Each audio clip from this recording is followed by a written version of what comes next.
Hello, hello, hello, and welcome once again to Movies That Pop. I'm the Colonel. Let's see what popped up in theaters this week. Bring him home, bring him home, bring him home. No, there's no actual singing in The Martian. I just hear that song every time I see the tagline on the poster. Now, I'm not gonna mince words here. The Martian is a staggering cinematic achievement. This tale of a scientist stranded alone on Mars and his attempts to survive and effect his own rescue has everything you could want, and then some. It is intellectually stimulating, emotionally moving, visually arresting, full of effective performances by a top-notch cast, and never, ever boring. This is the one you've been waiting for, people! This is why we go to the movies! We hope to get movies of this quality each time we buy a ticket, and we hardly ever get it. Go! Go now!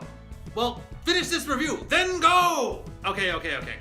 Finish this review, then subscribe to the channel, then get a sitter if you have to, and then go see The Martian. Now, let's just get in depth already, because I'm sure you can guess which way this review is heading.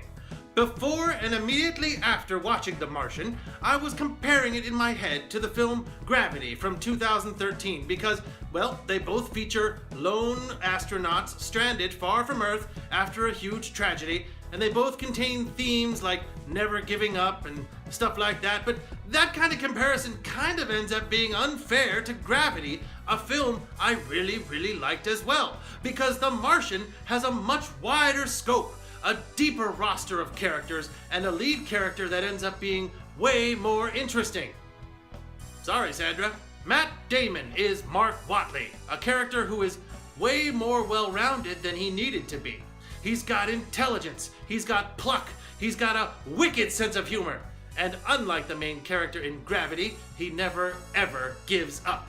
When he's stranded on Mars by a crew that assumes he's dead, he doesn't blame the crew, he doesn't mope, he just gets to work. His attitude and his seemingly unlimited scientific knowledge make him a character that we, as an audience, love to root for, as he is faced with one logical or scientific problem after another, and he just keeps working his way through them with confidence and that biting wit. It's gonna be 4 years for another mission to reach me. And I'm gonna have designed to last 31 days. So I gotta make water and grow food on a planet where nothing grows. But if I can't figure out a way to make contact with NASA, then none of this matters anyway. Okay, so let's do the math. I have enough food to last for 50 days. He's going to starve to death long before we can help him. So I'm gonna have to science the shit out of this. Yeah! Watley's journey of survival is inspiring, not just for the way he faces adversity head on, but in how he uses his big brain. It's characters like this that inspire people to learn more about science. They make science fun. Yeah, Mr. White.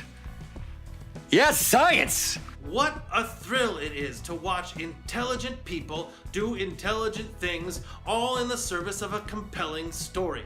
Through this remarkable movie and this remarkable character, you'll learn how much you don't know about physics, botany, chemistry, hell, even maritime law.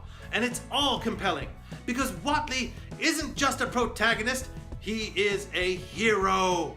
He will inspire you to be just that much better, that much more patient, more learned, more courageous, more forgiving, more appreciative.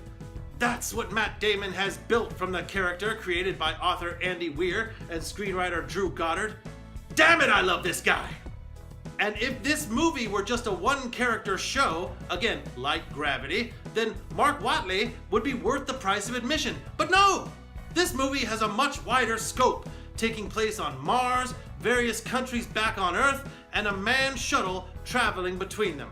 As a result, the film is jam-packed with solid actors, each one of them doing some small part to service the story, and all of them playing intelligent, capable, and noble people. Well, for the most part, I'm looking at you, Jeff Daniels, trying to solve a host of logistical problems from the other end of the solar system.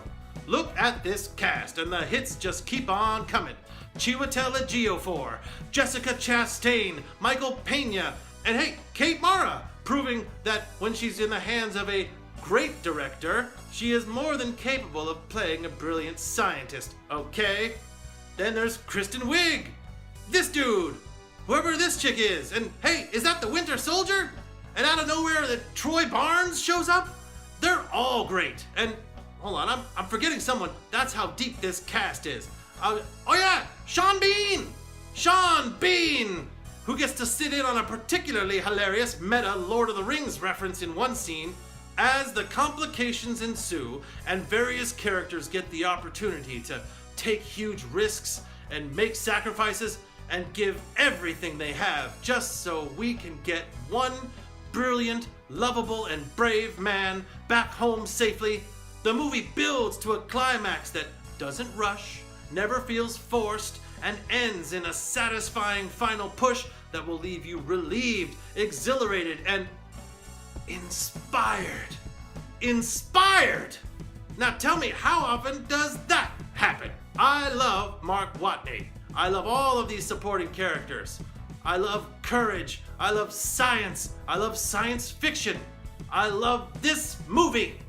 Extra large bag of popcorn. This is one of the greats. Don't miss it. That does it for Movies That Pop.